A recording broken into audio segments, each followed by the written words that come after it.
अशोक मामांबद्दल 17 सेकंदात बोलायचं, सुरेश वाडकरांबद्दल 17 सेकंदात बोलायचं, अरुणा इराणीजींबद्दल 17 सेकंदात बोलायचं, म्हणजे मला असं वाटतं की मलाच एखादा जीवन गौरव पुरस्कार मिळेल जर मी त्यांच्याबद्दल 17 सेकंदात बोलू शकलो।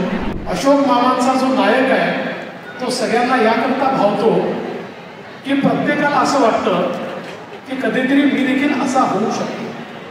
हा नायक केवळ स्वप्नातला नायक नाही आहे, तर हा प्रत्यक्ष जीवनातला नायक हा अशोक मामांनी प्रत्येक वेळी या ठिकाणी साकारला।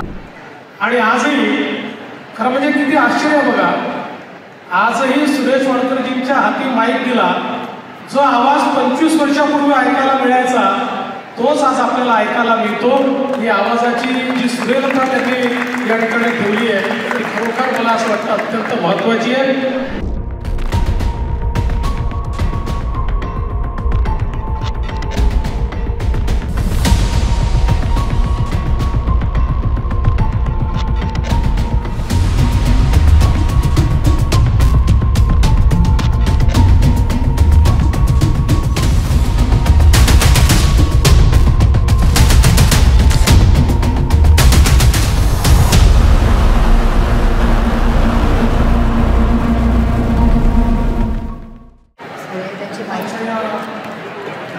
अतिशय सुंदर कार्यक्रमामध्ये पुरस्कार देण्याकरता उपस्थित असलेले महाराष्ट्राचे लोकप्रिय मुख्यमंत्री श्री एकनाथराव शिंदेजी,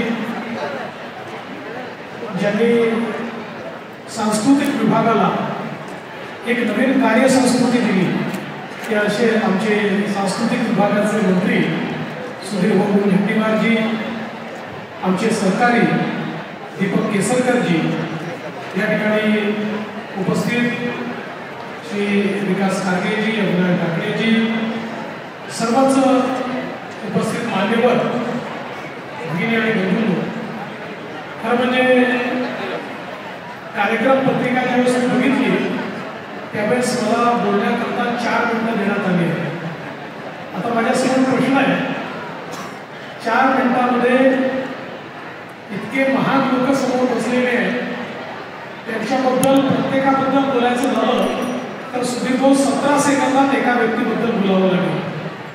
आणि आता अशोक मामांबद्दल 17 सेकंदात बोलायचं, सुरेश वाडकरांबद्दल 17 सेकंदात बोलायचं, अरुणा इराणीजींबद्दल 17 सेकंदात बोलायचं, म्हणजे मला असं वाटतं की मलाच एखादा जीवन गौरव पुरस्कार मिळेल जर मी त्यांच्याबद्दल 17 सेकंदात बोलू शकलो। पण मला असं वाटतं की आजचा दिवस आपल्या सगळ्यांकरता अत्यंत आनंदाचा दिवस आहे आणि मी त्याकरता सुधीर भाऊंचे मनापासून आभार मानेन, कारण सुधीर भाऊ आणि मी आम्ही दोघेही विदर्भात मिळतो, त्यामुळे बॅकलॉग तयार झाला तर काय होतंय आम्हाला माहिती आहे, आणि म्हणून सुधीर भाऊने बॅकलॉग दूर करत मागील 3 वर्षाचे सगळे पुरस्कार हे आज या ठिकाणी प्रदान करण्याचा कार्यक्रम आयोजित केला, त्याबद्दल मी त्यांचे अतिशय मनापासून आभार मानतो। खरं म्हणजे ज्या ज्या लोकांना पुरस्कार या ठिकाणी आज मिळालेले आहे अतिशय मोठी मंडळी आहे। आज खरं तर अशोक मामांना पुरस्कार यानंतर या ठिकाणी मिळणार आहे, त्याचप्रमाणे सुरेश वाडकरजींना पुरस्कार आहे, उषा चव्हाण, उषाताई नाईक, गजेंद्र हिरे, रवींद्र साठेजी, नागराज मंजुळेजी, अरुणा इराणीजी, आमचे मिथुनदा, हेरनजी, जेपी दत्ताजी, सोनू निगमजी, विदू विनोद चोपडा, सगळे नावं जर आपण बघितली तर या संपूर्ण चित्रपट सृष्टीला आणि आपल्या जीवनालाही समृद्ध करणारे असे सर्व लोक या ठिकाणी खऱ्या अर्थानं त्यांना आपण पुरस्कार देतोय।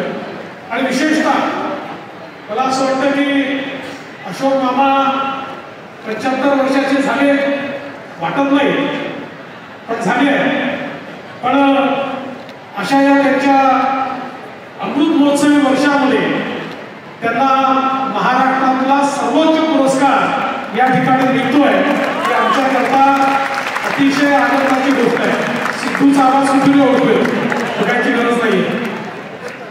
मला असं वाटतं की एकदा अशोक मामा तुम्ही असं म्हणाला होता की मराठी चित्रपटाला नायकाचा चेहरा नसतो, पण खरं एक गोष्ट मराठी चित्रपटाचा चेहरा जर कोणी असेल तर ते अशोक मामा सराफ आहे.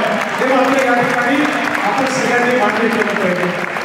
आणि सगळी माध्यमं, मराठी सिनेमा असेल, हिंदी सिनेमा असेल, TV असेल, नाटक असेल, असं कुठलंच माध्यम नाही ज्या ठिकाणी अशोक मामांनी त्या ठिकाणी अधिकारशाही आपली गाजवली नाही आणि लोकांच्या मनावर अधिराज्य केलं नाही. आणि नायकापासून खलनायकापर्यंत सगळ्या भूमिका केल्या. पण अशोक मामांचा जो नायक आहे तो सगळ्यांना याकरता भावतो की प्रत्येकाला असं वाटतं की कधीतरी मी देखील असा होऊ शकतो. हा नायक केवळ स्वप्नातला नायक नाही आहे, तर हा प्रत्यक्ष जीवनातला नायक हा अशोक मामांनी प्रत्येक वेळेस या ठिकाणी साकारला. आणि म्हणूनच मराठी मनावर एक फार मोठं अधिराज्य या ठिकाणी मामांनी केलं. आणि आम्ही तर मामा तुमचे चित्रपट पाहतच मोठे झालो. त्याच्यामुळे खरं म्हणजे आज तुम्हाला पुरस्कार द्यायचा ही खरोखर आमच्याकरता एक अत्यंत आनंदाची गोष्ट आहे. आणि सुरेश वाडकरजी, तुम्ही तर आमचे अतिशय आवडते गायक आणि आजही खरं म्हणजे किती आश्चर्य बघा, आजही सुरेश वाडकरजींच्या हाती माईक दिला, जो आवाज 25 वर्षापूर्वी ऐकायला मिळायचा तोच आज आपल्याला ऐकायला मिळतो. ही आवाजाची जी सुरेलता त्यांनी या ठिकाणी ठेवली आहे ती खरोखर मला असं वाटतं अत्यंत महत्त्वाची आहे. आज खरं म्हणजे अधिक बोलण्याची गरजही नाही आहे, अजून काही पुरस्कार देखील द्यायचे आहेत. पण मला या गोष्टीचा आनंद आहे की ज्या लोकांनी आपलं जीवन आनंदमयी केलं, ज्या लोकांनी आपलं जीवन समृद्ध केलं, अशा सर्व मंडळींना आज या ठिकाणी पुरस्कार देण्याची संधी आपल्याला मिळाली. या सर्वांना मी मनापासून शुभेच्छा देतो. मिथुनदा या ठिकाणी येऊ शकले नाही, त्यांची तब्येत ठीक नाही आहे, पण मिथुनदांना देखील मी मनपूर्वक या ठिकाणी शुभेच्छा देतो. आणि या सर्व आमच्या कलावंतांना ईश्वराने दीर्घ आयुष्य द्यावं, उत्तम आरोग्य द्यावं आणि अशाच प्रकारे आपल्या सर्व रसिकांची सेवा त्यांच्या हातून होत राहावी अशा प्रकारच्या शुभेच्छा देतो. आणि मला या चांगल्या कार्यक्रमामध्ये या ठिकाणी येता आलं याबद्दल आभार मानून माझे 2 शब्द संपवतो. धन्यवाद. जय हिंद, जय महाराष्ट्र.